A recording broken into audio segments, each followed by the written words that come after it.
Nowadays, there exist many tools to learn how to program. This includes many visual programming languages for young and old, such as Google Blockly and Scratch. I recommend to use tools that are free to use and are open source and come with many tutorials. But while visual programming tools are excellent to get students engaged and learning about a topic, make sure not to stick only to visual programming. Because many students, in particular more advanced students, are eager to use textual programming languages for which there are also existing a variety of easy-to-use tools. Examples of these are Greenfoot IDE, with which you can learn to program Java, or Pygame, an open-source Python library for making Python games.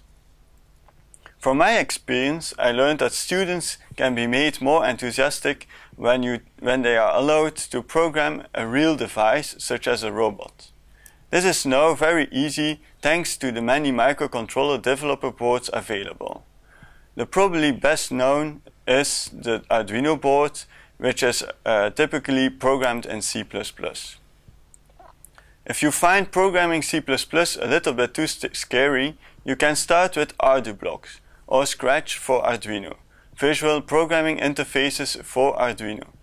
I prefer ArduBlocks because the nice thing about it is that it allows you to program graphically, but also lets you look at the generated C++ code. This is illustrated by this example, in which I programmed the Dwanguino, an Arduino-compatible Dwango board, to control a servo motor.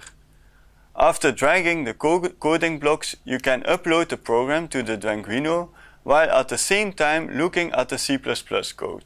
Due to the fast changing nature of the domain, the tools you use evolve continuously. Don't be afraid to switch your tools once in a while. Since there are many open source tools which are freely available, you can do this very easily and very cheaply. Additionally, the variety of tools makes it also easy to connect programming and problem solving to the context of the students. For example, nowadays many students like Minecraft, so why not programming with the many add-ons which are available for Minecraft?